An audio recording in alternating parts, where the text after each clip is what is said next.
Hello, MotoAmerica fans. It's time for another episode of Off Track with Carruthers and Bice. You'll laugh, you'll cry, and you may even learn something from this unlikely pair and their special guest. The mic is yours, Paul and Sean.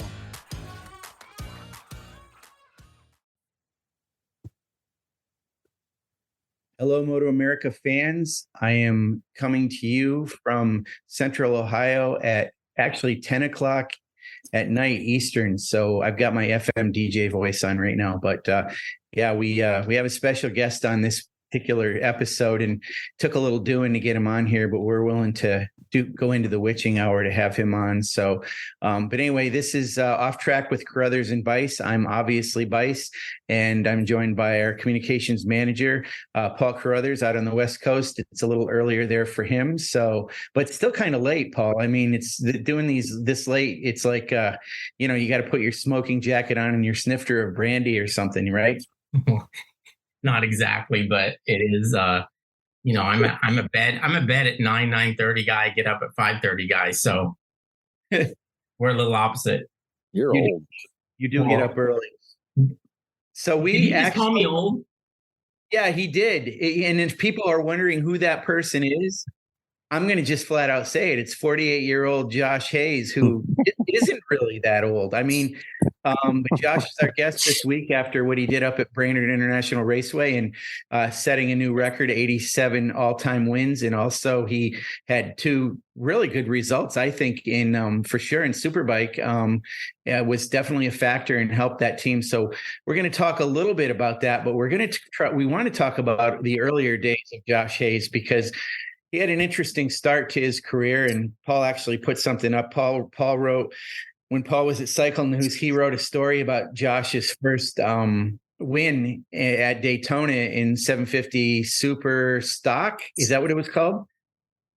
Back then, I think it was still 750 Supersport. Yeah, it was. Supersport. And Paul put that up on social media today. But Josh, it's funny, as much as I know about your career and I know of your Wira era, but man, back then, I don't know if I've ever told you this, but I was so out of touch with Wira back then. I mean, all of those Valvoline Emgo Suzuki guys, I mean, Michael Martin, I've only gotten to know more because of his involvement in MotoAmerica, but I would hear about Trey Beatty and Stevie Patterson and all those guys, but only because of what I read. I never saw them because the tracks I would go to, Wira didn't really race there. So it's interesting that the front part of your career was in Wira. And why was that like that? Was it because of Team Hammer?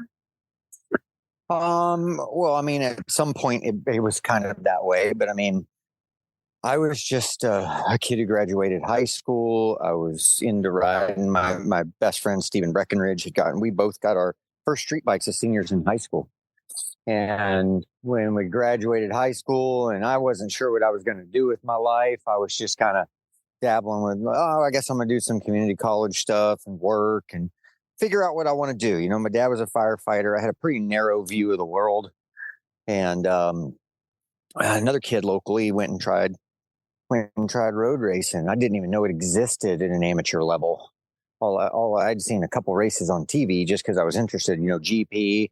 And then back then, I guess it was TNN did American Sports Cavalcade, and they would show the Harleys and 750 Superstock or 750 Supersport, I guess at the time.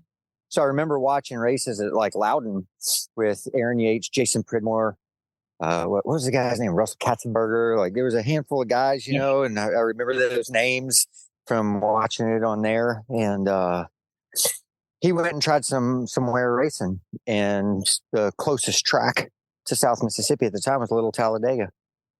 And so he let me know, like through him, I kind of found out about the Ed Bargy Racing School, and I said, man, this looks like fun. I want to go give this a shot. So I worked my butt off. I did a few things with my parents and convinced them to co-sign a loan for me so I could get a personal loan, so I could get a set of leathers and a helmet and some race tires and get my bike ready and this and that. And I just went to dabble in it for fun. And so I went to the Ed Bargy School, late 93. Drove my mom's V6 Firebird with a 3-rail trailer and my F2 on the back. And a buddy of mine, and we drove to Little Talladega and did his little race school. And, back then there was no track days. Like the best you could come up with was a test and tune day at like Ed's Day. If you had completed the school and had your certificate and had a bike that was, wired and ready to go racing, you could ride and do a test and tune kind of deal on his school days when the guys were in the classroom.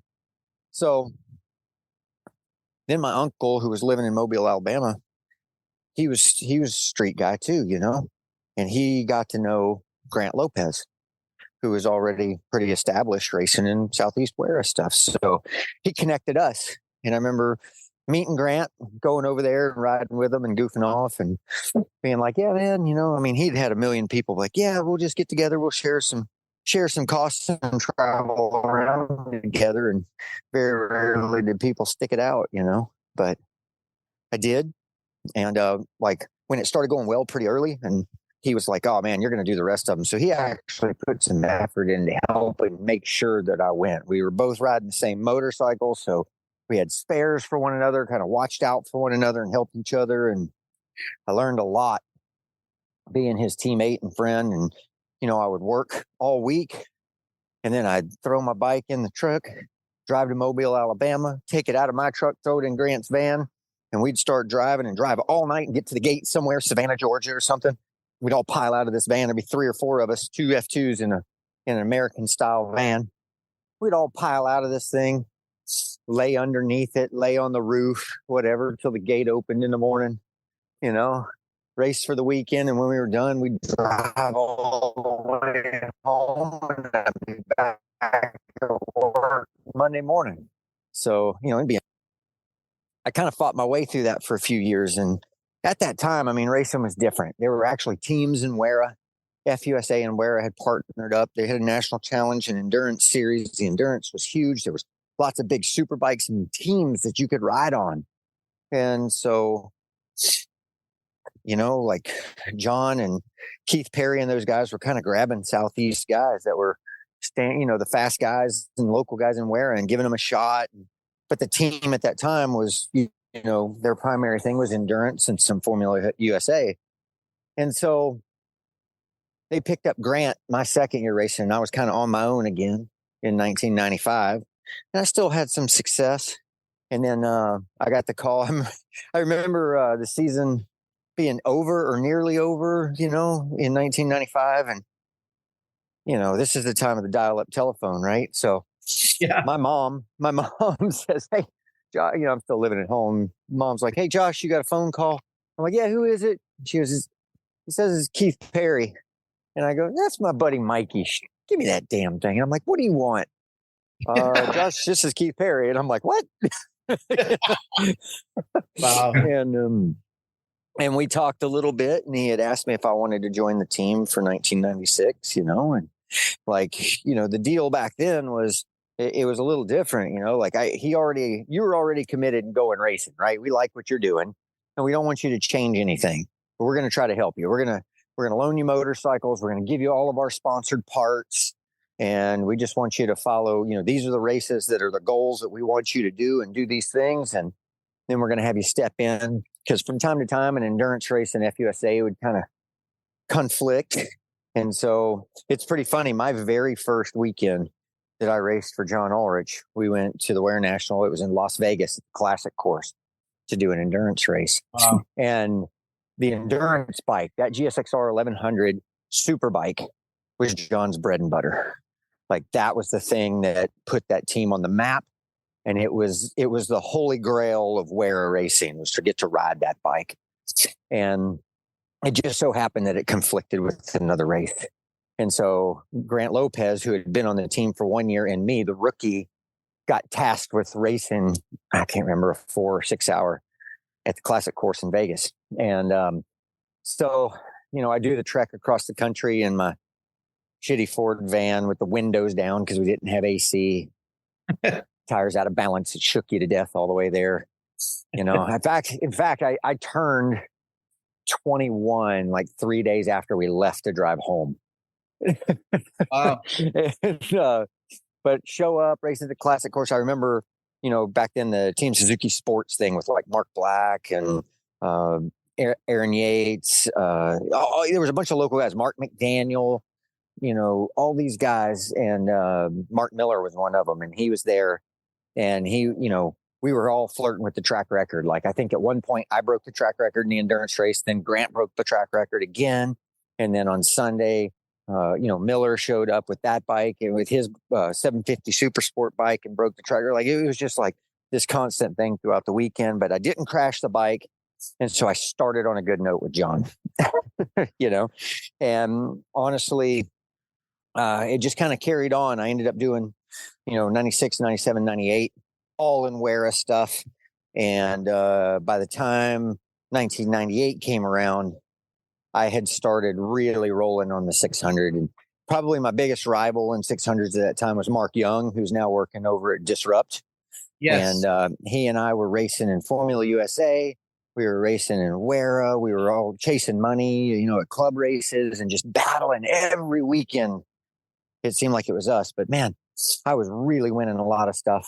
And we were all riding multiple bikes. I rode around with 3 motorcycles. I had a 600, 750 and a GSXR 1100 in my car, in my truck and trailer. And we'd run around and chase money and try to survive, And so I really ended up finishing on a strong note in 1998.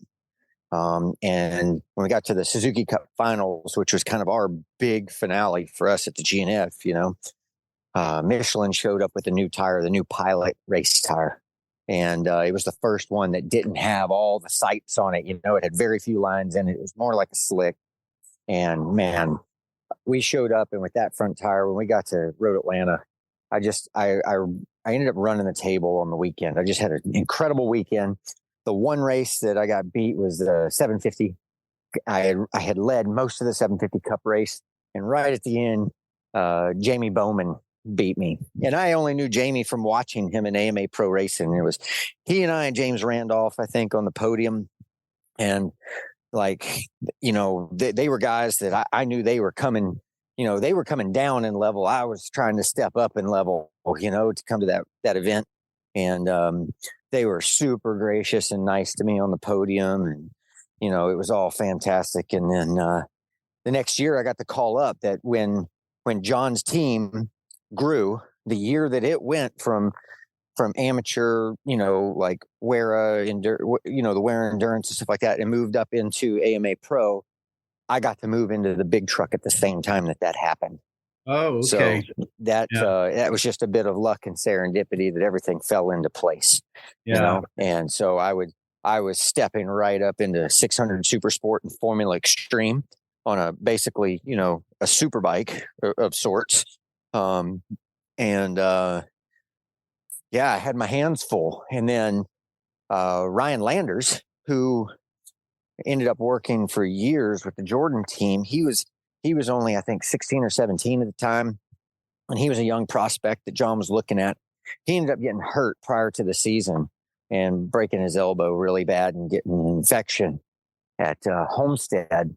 And so when we came to Daytona and John was trying to figure out what to do, because he had 2 750s and Lopez was doing 750 and FX. I was doing 600 and FX. And Ryan was going to do 600 and 750.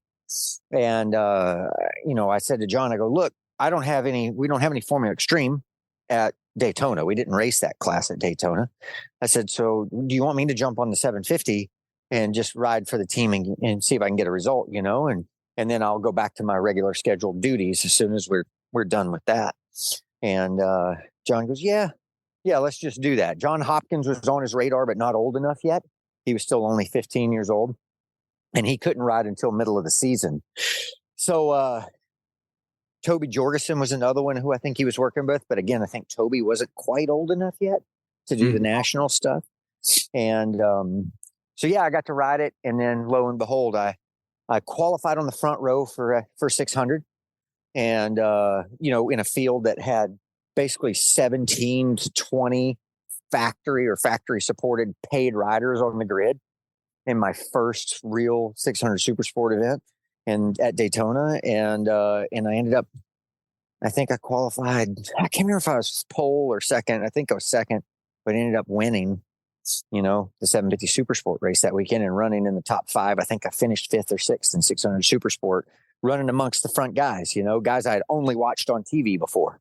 So it was a pretty incredible weekend that seemed to put me on the map pretty quick. And I remember some really special things that happened on the weekend. We had raced NASB and CCS the week before. And so I'd had some laps at Daytona and then got to kind of sleep on it. And I rolled out in the very first practice in 1999, 600 Supersport. We rolled out the very first practice. The guys were just going out, getting up to speed. They had all ridden the Daytona tire test in December, but it had been a bit. And I just ended up on track with Rich Oliver and Miguel de Hamel. And we're rolling around. And I'm like, holy smokes, I'm just trying to learn and watch, stay with them, And I come in and I had gone I had won the weekend before at NASB. And I come in and I want to say I was probably, a quarter to a half a second faster than I had gone on that weekend. But riding with them, I had learned how to do it in a little different way where I didn't feel like I had a gun to my head doing it, I was like, oh, I came in and I looked at Barry McMahon, who was my crew chief, and I go, Barry, like, if they don't go a lot faster than that, I can do this. You know what I mean? It was like pretty funny. I'm like, I think I can do this, So we kind of get my stuff together, get a drink, and I go rolling back out, and just dumb luck, I end up with those same two guys again. So I rode the whole session with these two guys who I had only watched race Superbike on TV. These guys were incredible. They were the top of the pile, and I'm rolling around with them, and I'm in the mix. So it happens another time later in the deal, and then in qualifying, now we were split up even in odd numbers back then because the numbers were so big. 100 people showed up for 80 grid spots, and 100 could make the cut. So it was very, very cutthroat time. And because I was in the odd numbers, I didn't get to go out with certain guys, and I did with some. So I want to say the even numbers went first, odds were second. And I remember I had met and gotten to know Jason Pridmore a little bit, and he and Richie Alexander were kind of teaming up together. And Jason was on Yosh, and Richie, I think, was riding for Chaparral maybe at the time. Yeah. And we had kind of talked, and I was going to team up with those two guys to go roll around the racetrack and qualifying. And I remember going out and rolling with them, and I'm on my good tire, and we roll out, and it just worked out that I drafted them into turn one. And I felt so much pressure that they were behind me that I didn't want to be the guy that screwed this up, that I just went absolutely nuts. I went for broke in the biggest way possible. I'm pretty sure I drugged the engine cases in turn one and thought he ran into the back of me because I was going too slow. And I just went crazy. And I come around, I finish the lap, and I'm like, I get all the way to the end of the lap and nobody's come by me. And I'm just like, God, please tell me I didn't crash them out. You know what I mean? I'm distraught thinking, did I screw this up? Did I just screw up everything? But at the time I was on pole. I had set the pole time. And then in the last 30 seconds, Miguel and Rich were drafting each other, and both of them popped me and put me third on the grid. And then you had Curtis Roberts, Nikki Hayden, every Superbike star you can think of. Mladen was riding 600s at the time. I think the next Suzuki was on the fourth row, and there were 4 to a row at that time. So it was a pretty incredible deal. Steve Crevier had the number 1 plate on his Yosh bike, So I was. You were on a Suzuki? Yeah. And it's weird because that bike, never really seemed to be, the weapon. Well, like I said, Steve Crevier had the number 1 plate on his. Yeah. I didn't from remember. 1998. Okay. He had won the championship on it. So, Wow. and they had, I can't remember if it was 6 or 8 Yosh bikes out there because they had Matt, Jason Pridmore, Rapp, Pegram, Crevier, because they had the TLR, the TL1000R racing in Superbike at that time, and the GSXR. So it was a big time where there were a lot of motorcycles, a lot of big riders, and I just had this first weekend that really, I smashed my way in there. And I remember walking through the pits at some point during the weekend, and I was seeing people that I recognized and knew from TV, and I remember Al Ludington stopped me.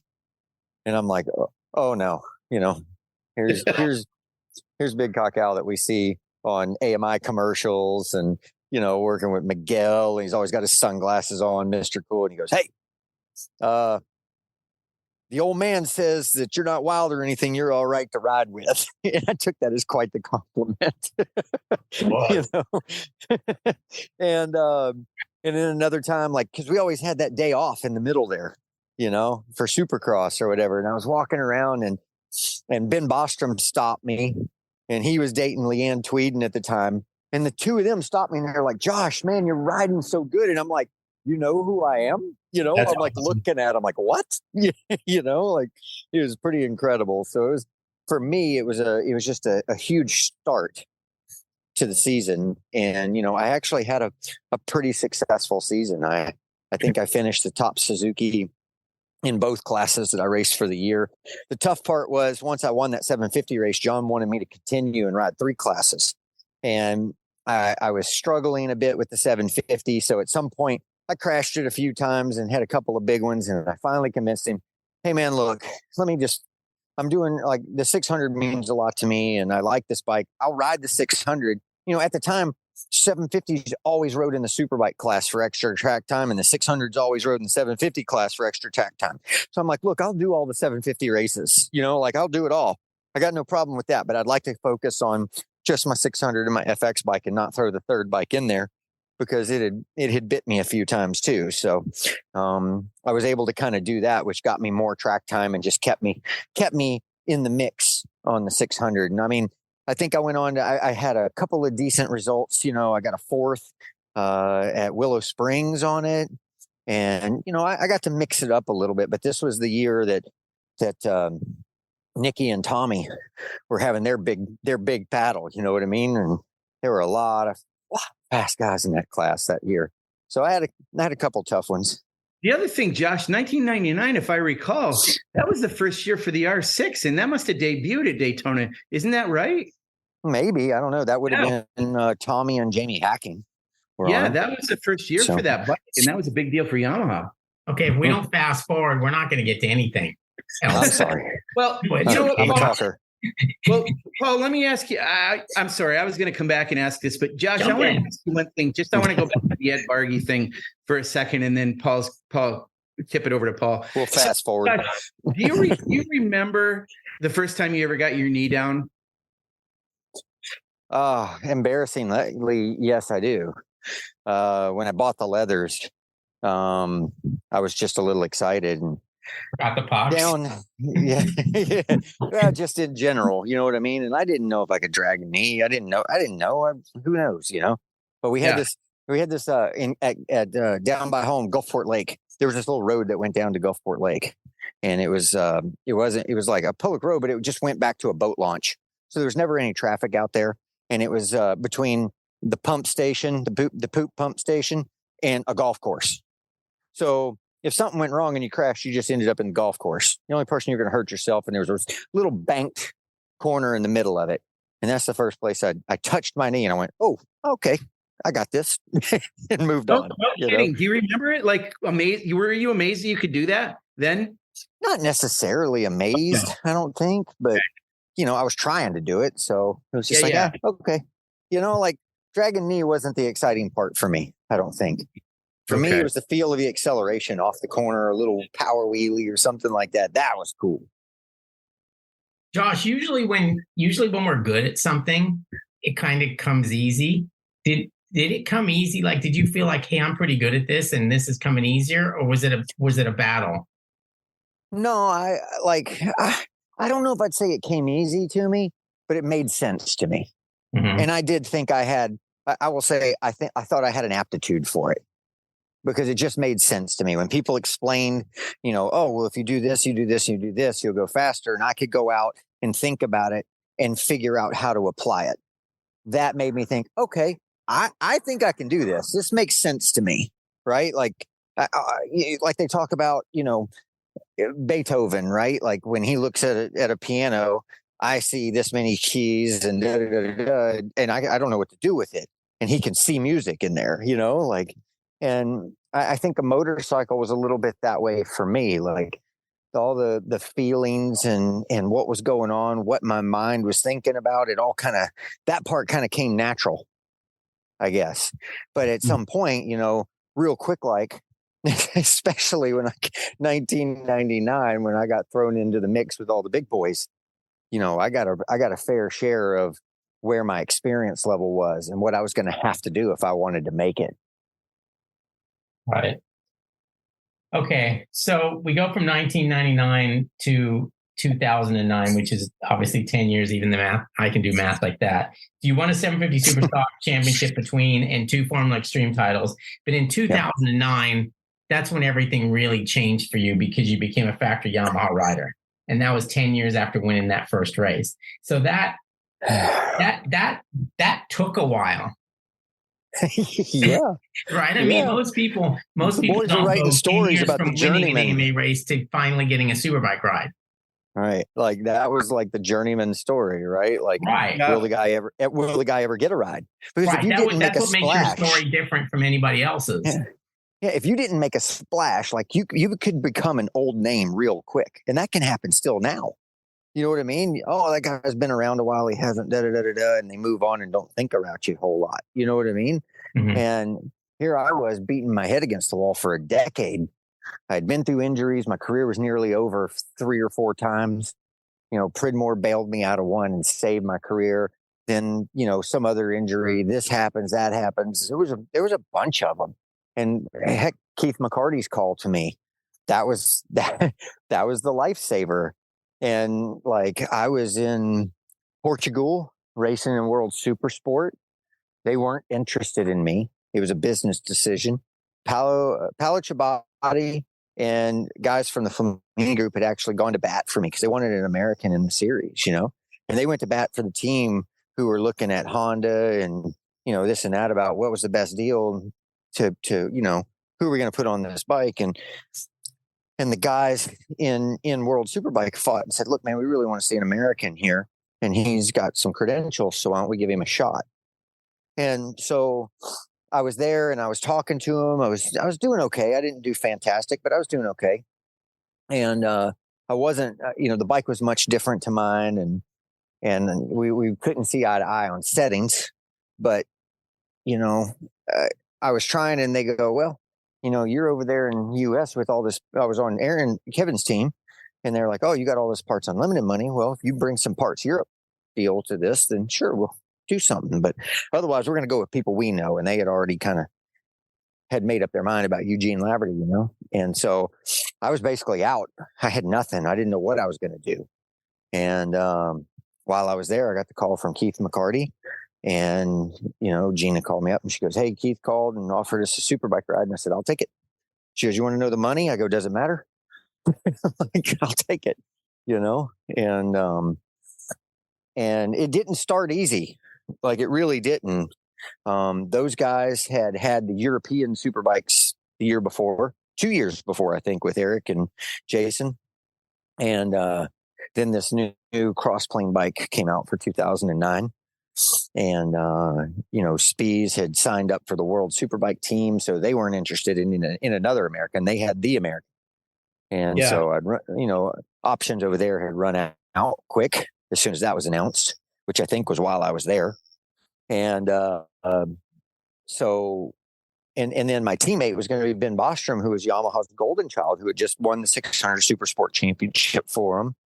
And was just, Eric had been there and like they were like family and he was on a high. So I came in feeling a little bit the outsider.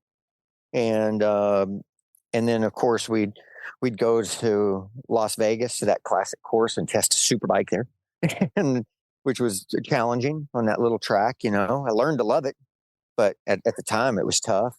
Ben had been doing it for a while. And they had every cool Superbike part on that bike before I ever rode a Yamaha. I never rode one in super stock form. And it was a lot. And I didn't understand anything about the DNA of the motorcycle, what it was supposed to perform like. So we go to Daytona and Ben gets on the podium and I'm like 8th and I feel like I'm going to crash everywhere. I'm just trying to survive. And then we go to Barber. And again, Ben gets on the podium and I'm racing around in 8th place and struggling. we go to Road Atlanta, which Road Atlanta is like home, like I've ridden there for so many years. It didn't matter what motorcycle you gave me. I could find a way to make a lap time happen. It was just a that kind of place for me, and I got there and I was back at the bus. And I remember coming in, I want to say, I can't remember if it was like after the first day or something, but I came in, I was completely distraught. Melissa was racing USGPRU in Florida. I was by myself and I went in the truck and I'm got my head in my hands and I'm crying my eyes out going, I can't believe I got this factory ride and my career is over. And I came out and I saw Jim Roach and we got to talking. I said, listen, man, like, I don't understand any of this. Will you help me? And he goes, what do you want? I go, build me a super stock bike, put it all back stock, the big engine, electronics as close as you can, brakes. I let's just put some numbers in there that make sense, that we've ridden on a little bit of everything before, on suspension, valving, and this and that, stock link, stock triple clamps, like the whole thing. And he goes, really? I go, man, I don't care if I finish 10th today, if I learn one thing so I'm never racing for 8th again. You know what I mean? Like, please. Like, I'm not afraid. Like, I'm stinking. What am I going to stink worse? My job, my life's over anyway. Right. So, like, yeah. Can we do that? So they did. And the first thing that happened is, I think there was a mechanical part that failed and crashed my brains out in qualifying. Ran over myself. I'm beat to death. I'm sitting in the medical center. The front tire had like burned my neck. And I'm like, oh, I'm just sitting there just beaten. Jim comes in there with his head down. And I go, Jim, will the bike be ready for the race? And he looked up and he looked around. He never said a word to me. He turned around and bolted, So I come out, get my gear together and go out. And I ended up getting 4th and battling Jeff May for the podium. And it was like, holy smokes. Next day, kind of the same result. I finished 4th. If I remember correctly, I think I finished 4th in those 2 races in Atlanta and battled near the front. And that was a turnaround from 8th to that by just making it into a super stock bike with a fast engine. So we went to Sonoma and tested. The first day, all we did was clickers. Second day, we tested a part back and forth and one part got put back on the bike.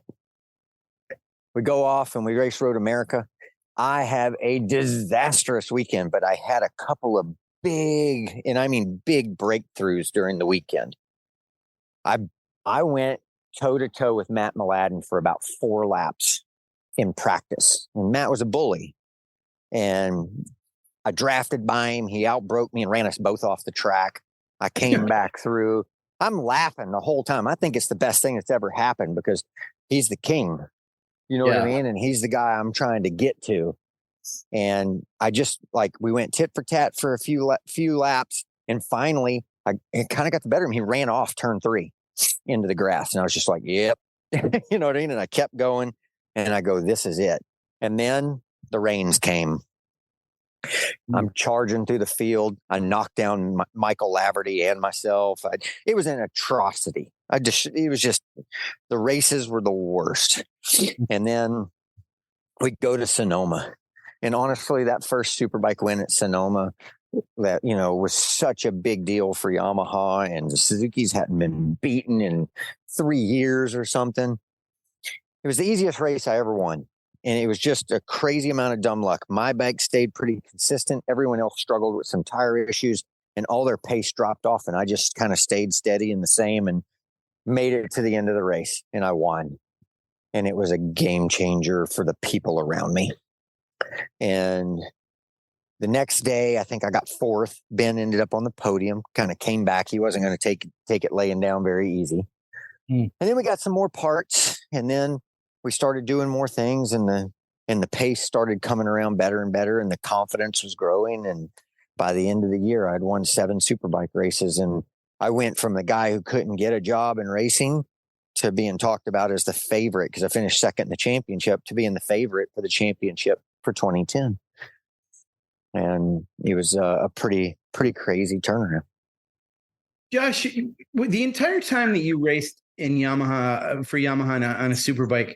Was Jim Roach your crew chief the entire time?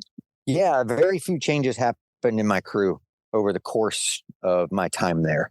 I would say the very first year, it was the first year was one way, and then there was some turnover because it went from the 2-rider team to the single rider team for 10 and 11.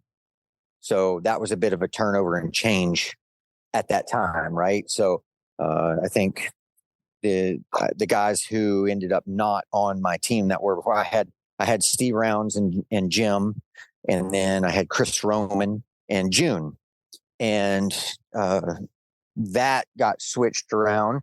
And I think Jeff Meyer, who was doing engines, became my second chassis guy.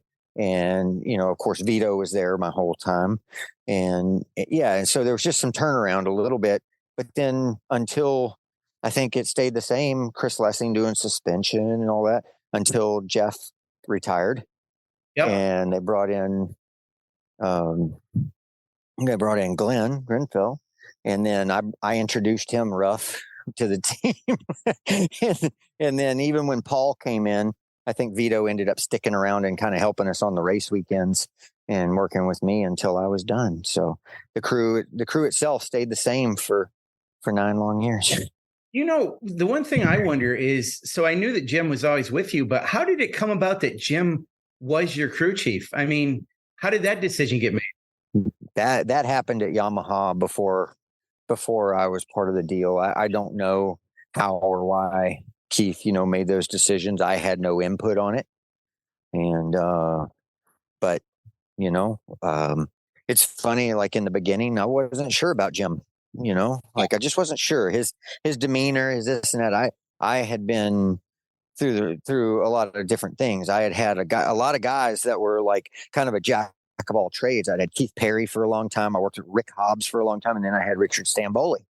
And so, all these guys, they knew a little bit about everything, like chassis, engines, setup, this, that, like electronics. They all dabbled in all of them.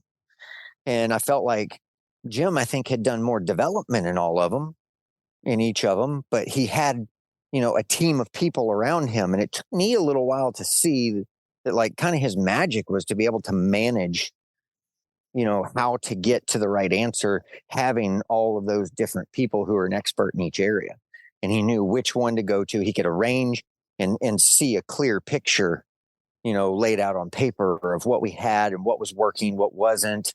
And he could go to the right guy at the right time to extract the necessary change to make things happen. And then he was very strong in our belief on pushing routine. And it served us well. And I think it's continued to serve me well far beyond the time that I was there, because here I am. If I go through my routines and I do all the same things, I'm still having success. Okay. 2014, you win your 4th title. And as we look at it now, your last, at least Superbike. Well, with you, who knows? And then this kid, Cameron Bovier, came along in 2000. Well, he's your teammate in 14. MotoAmerica started in 15. He won the title by 4 measly points, or that would have been your 5th. I teased him a lot about that because I won 10 races to his 8 that year. I remember that. Yeah. I remember that was a big talking point. You won more but lost. I was picking at him because when I crashed big, and he just tipped over. So if that kid hadn't come along, you might have won 7. Maybe. Maybe. But we don't know that. I finished 1st or 2nd in every championship for 8 straight years. 17 was a disaster, and I was able to take them pretty deep into the championship each time too. Like it was always at the last race. Yeah, it was never easy. Off, so yeah, I think I made them compete. And yeah, I mean, you've got to take a little pride in the fact that you've had some positive impact on that kid's career. I hope so. Yeah, I mean, he'll say that. I hope so. I hope like. I never was one to keep a lot of secrets. I didn't have a problem telling the guys what I was doing, how, why, because I know how hard it is to take that information and figure out how to use it anyway. And I was confident that when we got on the racetrack, I could still find a way to win. And I enjoyed the challenge of that. So, I mean, here I am. I find myself in it now where I'm coaching guys, you know what I mean? And racing against them. You know, it's pretty funny at Brainerd. I'm going over and I'm talking to Brandon Posh and Richie Escalante about what I saw on track when I was on track with them. You know what I mean? Like, yeah, it's crazy. Hey, this is how I got into a good position on you, because when you got tired, you went down this road and you did this, you did that, and that helped me. You know what I mean? And they still have to go out there and implement.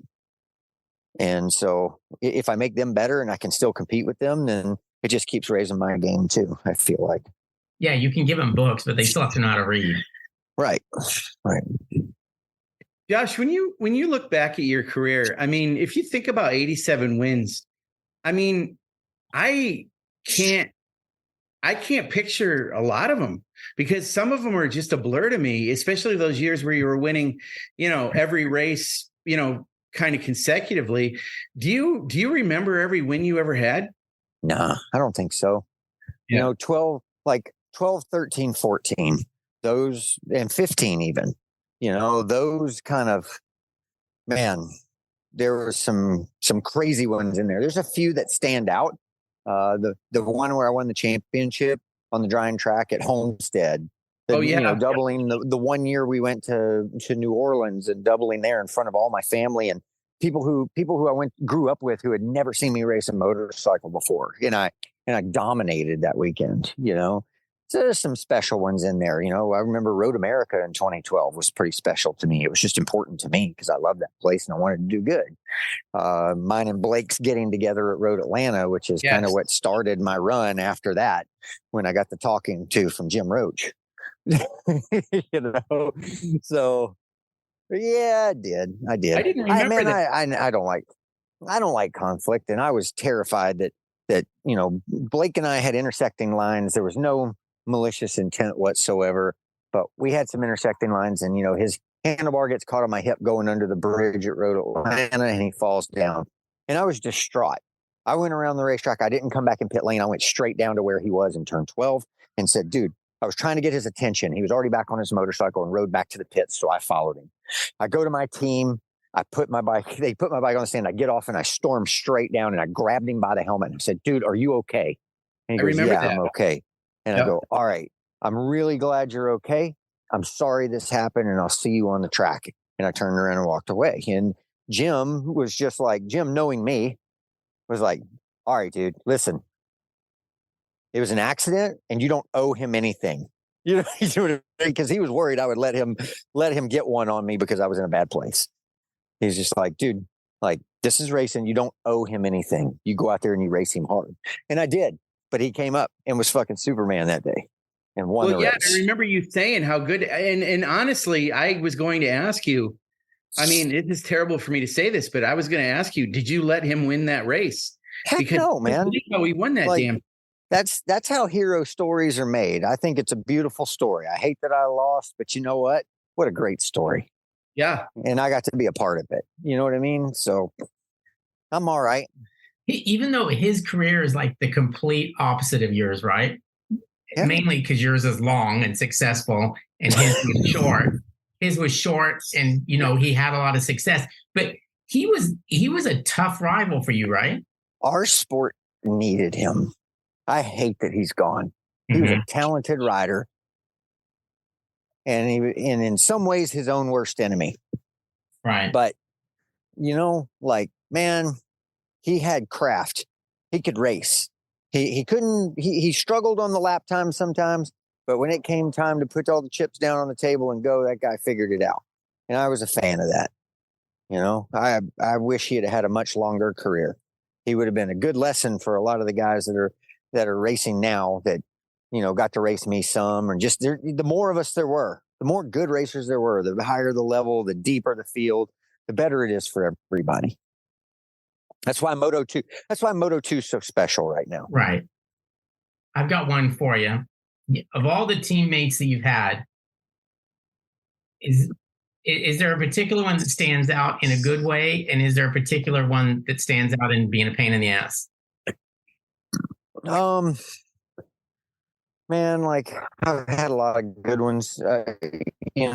Lopez was, I learned so much from him in the beginning. That was pretty key. You know what I mean? Like he made a much bigger impact than I can ever probably explain, because I don't even know that I understand how much of an impact he made on the decisions I made early in my career and how I went about racing, And then Ben Bostrom was a fantastic teammate. He was just a good dude, and I enjoyed working with him. And that Az was a bit of a wild child, Aaron Gobert, but yeah, the way he was a pain in the butt was he was kind of a squeaky wheel, and the squeaky wheel always gets the grease with the team. So they were so busy minding to him whenever he was like, that sometimes it drew some of the team's attention away from me. So that was a little tough. Josh was probably the most, I would say, petulant and hardest to deal with somewhat, because I kind of had, I didn't mind helping him. I knew it was important to Keith.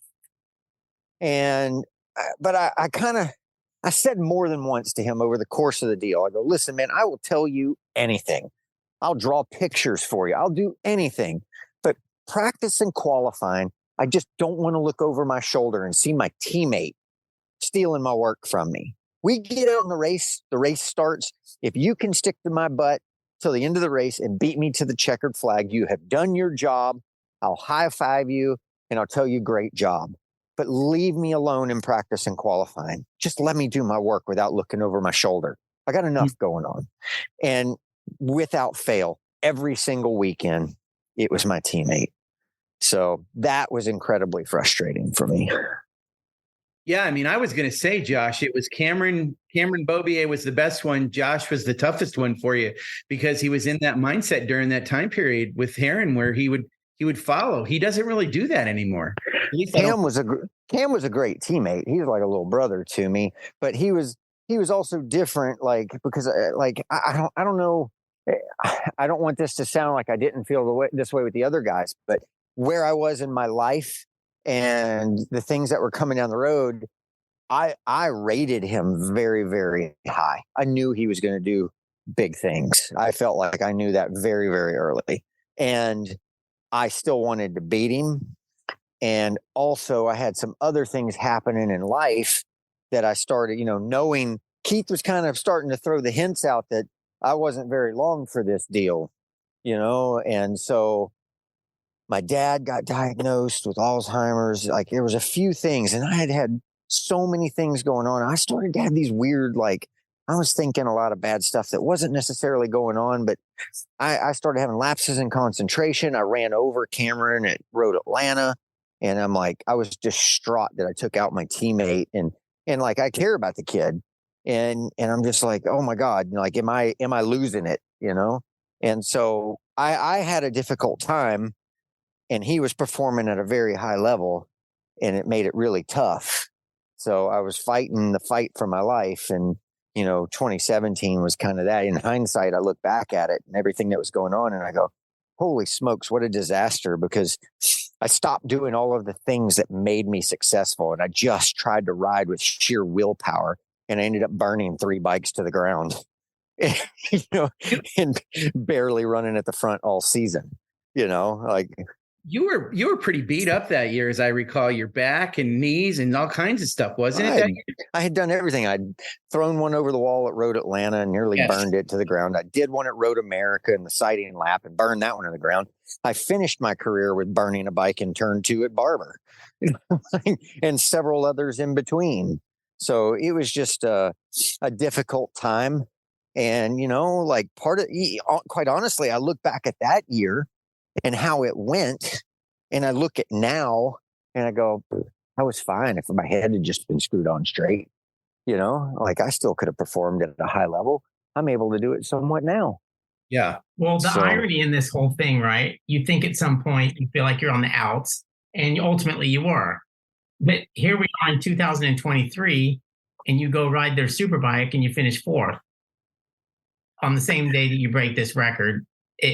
That part to me just seems like crazy. And now, I I would imagine, I don't know if the Pittsburgh thing, they just announced that JD Beach is going to ride the bike there. I don't know if that was offered to you and you thought maybe 3 Superbike races and your 2 Supersport races might be a bit too much, or if they just wanted to try somebody else. But maybe you can talk to us a little bit about that.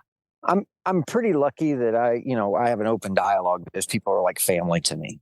So when we were discussing the possibility of me filling in, I knew really quickly, I said, hey, look, there's 3 Superbike races at Pitt. There's no way.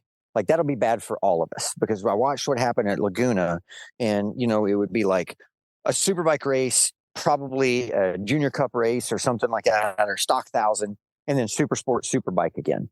Because Superbike and Supersport are always back to back. And I was just like, man, like, Pitt is physical. It's a lot of lefts and rights at pretty high speed. It's like, this will be bad for all of us. And dude, I'm a fan of JD. I want him to get a shot.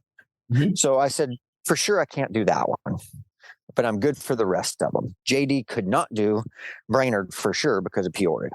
Mm-hmm. And so I don't know what's going to happen moving forward. I think some of it is going to, be depending on JD's performance, and we'll evaluate. Like, I was pretty tired on Sunday. I can't, I got to admit, and I got a little unlucky with the red flag in Supersport. So we finished the Supersport race. I rolled into Victory Circle and they tapped me on the shoulder and said, 2 minutes until Superbikes roll. I'm like, are you kidding me right now?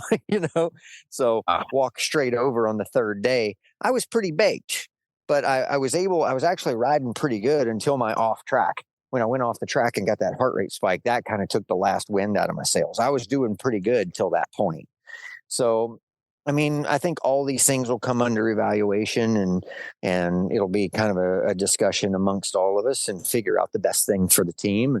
And I know there's a couple of other guys that they've discussed also from Europe. So I don't know what'll happen moving forward, but right now, I'm thankful I got to do it. And it was fun to, even for me, to say, fuck, man, I still got it. I can still do this. You know what I mean? And for sure, it makes me hungry to want to do more. I wish, when my career, when Keith kind of said, all right, man, this is it. I got nothing else for you. Keith was trying to line up some things for me with Yamaha to be able to test and go through testing parts for him. And he was trying to line up stuff with Dunlop for me to be able to do some testing for Dunlop on Superbike tires, so that they could try stuff outside of competition to actually make improvements in the tires, because we can't get a special tire in a race weekend. It's really hard to do development. So he was trying to line some things up like that. And then just as the world happens, budgets and this and that, it never really worked out the way it was all planned. So, man, I wish I could stay current. I wish Richard could build like he likes to build parts too, and do all this stuff. It would be fun to kind of be the Cal Crutchlow of a Superbike team and be able to go out and be the test mule and just stay sharp and ride a motorcycle. I've shown I still got speed, and help develop and do things that then carries over to the racers and can be put into real world action more quickly, and I wish I was able to do something like that. I think it would be a lot of fun. Well, I've got one last question because we're going to have to cut you loose here. Okay. I'll let Sean have a short one maybe, but thank you. My question is, it's a 2-part question. Are you addicted to this, and what's the cure? Because you're 48 freaking years old. I don't know, man. I don't have the right answer. All I can tell you is I love it. I don't think anybody loves it more than I do. And, they can love it at least as much as I do, but I don't think anybody can love it more. And it's the competition that I love. Mm-hmm. I love being out there and competing. Love riding motorcycles. Of course, I love that. I love riding all motorcycles. I'm really, really pretty good at this aspect of this part of riding motorcycles, much more than dirt bikes. And man, I've told people before, like, I know it's morbid, but I never pictured how racing would end. I could only imagine it was going to end bad. What I mean? And I'm going through some weird things in life where, like, I got out of racing in pretty good shape. I was playing tennis at a pretty good level and stuff. And then last year I go to barber and completely explode my leg and have the worst break of my career. You know what I mean? That's the one I thought, maybe that's going to be the one that's going to make him call it quits. Yeah, me too. And, Me too. and I mean, you had the record, but the record's not what kept you going, right? No, not at all. Yeah, it's not enough. I mean, you've been there enough times where Sean came up and said, "Hey, you're here in the record books." I'm like, "Oh, that's cool." Like I just want to win all of them, and that stuff takes care of itself if you do all the other parts right. Like I just want to race. I want to race those guys. I want to line up with them, and I want to get on track, and I want to put them under pressure. Like that's fun to me. I love that feeling of, oh, they're hating this right now, and I just keep digging and making it hard for them. That's fun to me. I love that stuff. So I don't know, man. I don't know. I don't have a good answer for you. I am so blessed that people will still give me the opportunity to compete on top level equipment, and that I can go with people that I rate really high, like Xavi Flores and the whole Superbike crew. I think Mesa stepped up big. Ty Scott, Teague Hobbs is coming up. World-class racers. I'm going toe-to-toe with world-class racers at 48 years old and having a blast doing it. And I just feel blessed. I feel lucky. So, Paul, let me ask 2 quick questions to Josh. Josh, this first one, I'm if you can, I want to limit it to basically a yes or a no, but I want to ask this question. Have there been opportunities since you have been kind of on your own without Yamaha involved, and because of your involvement with Yamaha, you have had to turn them down or chosen to turn them down because of your allegiance to Yamaha? I would say a lot with baggers. Yes. That's what I was going to ask. Wow. Baggers. Yes. I have turned down a lot of bagger offers. Otherwise, there's been some mutterings, but I think everybody that's in Superbike, everybody that's in the primary classes, they all know I bleed Yamaha blue blood. So, right. They'll kind of throw something out there, and I'm like, man, as soon as you get on Yamahas, we can talk. You know what I mean? And so this company's been so good to me. They're family, and I love the product. It makes sense to me. And I know if I get on a Yamaha, I can be competitive. And there's a little bit of the nervous factor of if I got on something new, could I figure it out? So, but I know if I get on a Yamaha, I'm going to be at the front, man. All right, Sean, you get one more. Yeah, here's my last question for you, Josh. And this is going back to 2011.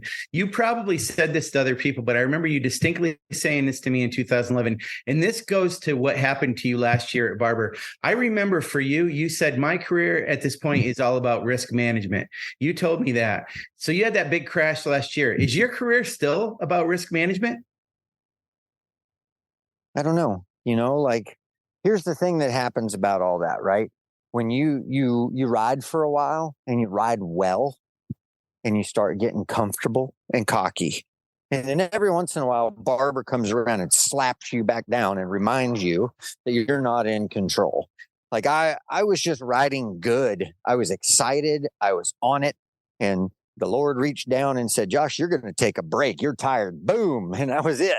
I was sitting on the couch for 3 months, And so I don't know, I think right now I feel like I'm riding within myself, but I'm having fun. I've had quite a few tip overs recently, but every one of them's been on the front, on the slowest part of the track, and so I'm confident right now that I can manage my situation well. I'm sure I had a couple of moments in turn 2 on the Superbike that scared me, and I mean, man, it's all out there waiting for us always. And I'm asking for it pretty often. And, when people talk to me about breaking my leg, they're like, oh, what happened? This happened. I go, man, I don't know. I was asking for it. I was trying to go fast. That shit finds us sometimes. When you go out there, you're looking for something reaches out and grabs you from time to time. And that's what happened to me. It's like when you would crash sometimes and I'd go, did you expect that to happen? And you just look at me like, are you some kind of idiot or what? But it's like I'm always asking for it, but I don't necessarily expect it to come get me every time, Well, that's kind of what I was getting at is like, did you think you were over the edge is what I was always asking. But anyway. I feel like I'm trying to ride as close to it as I can because that's what we do to be competitive. That's who we are. And I want to practice what I preach. If I'm going to coach people who want to run at the top level and I tell them you can't do it, there's no shortcuts to this. you got to do the work and you got to ride at that intensity and that level, and you got to practice it and you got to do it all the time. Yeah. Like, what would I be if I didn't go out and practice exactly what I'm preaching these guys, or preach what I practice, right? That's what I try to do, is preach to them what I practice rather than the other way around. And it's been pretty wildly successful with you as a coach too. That's another aspect of something. We'll have to get you back on to talk about what you're doing for all the other riders, because there's a lot of that. And I hear from riders throughout the paddock about how you help them. But sorry, I'm long-winded. No, it's okay. But, at any rate, Josh, thanks for being on. I mean, my gosh, 87 wins. You almost had 88 at Brainerd, I felt like. I think there's going to be close. More. Yeah, it was close. And it like they're going to maybe come a little quicker again. I don't know. We'll see. I don't know. I'm looking forward to the rest of the year. I have a feeling Chavi's going to be strong at Pitt.